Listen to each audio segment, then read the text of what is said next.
Chapter 5.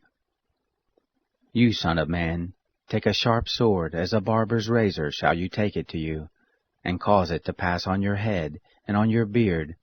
Then take balances to weigh and divide the hair. A third part shall you burn in the fire in the midst of the city, when the days of the siege are fulfilled. And you shall take a third part, and strike with the sword round about it. And a third part you shall scatter to the wind, and I will draw out a sword after them. You shall take of it a few in number, and bind them in your skirts. Of these again shall you take, and cast them into the midst of the fire, and burn them in the fire. From it shall a fire come forth into all the house of Israel. Thus says the Lord God, This is Jerusalem.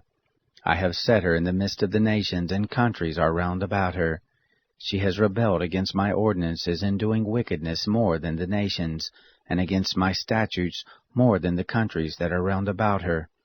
For they have rejected my ordinances, and as for my statutes, they have not walked in them. Therefore thus says the Lord God, Because you are turbulent more than the nations that are round about you, and have not walked in my statutes, neither have kept my ordinances, neither have done after the ordinances of the nations that are round about you. Therefore thus says the Lord God, Behold, I, even I, am against you, and I will execute judgments in the midst of you in the sight of the nations.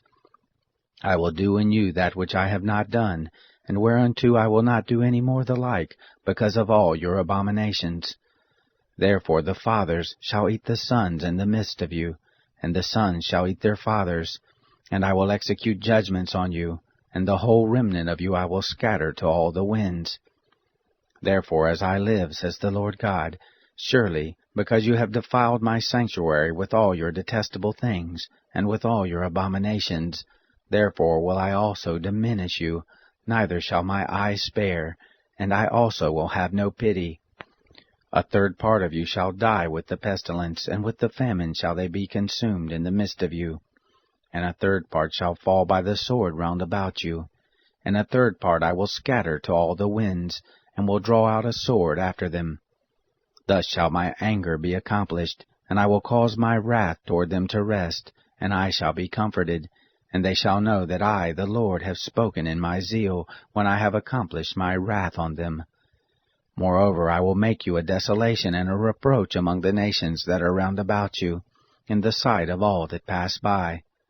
So it shall be a reproach and a taunt, an instruction and an astonishment to the nations that are round about you, when I shall execute judgments on you in anger and in wrath, and in wrathful rebukes. I, the Lord, have spoken it. When I shall send on them the evil arrows of famine that are for destruction, which I send to destroy you, and I will increase the famine on you, and will break your staff of bread. And I will send on you famine and evil animals, and they shall bereave you, and pestilence and blood shall pass through you, and I will bring the sword on you. I, the Lord, have spoken it.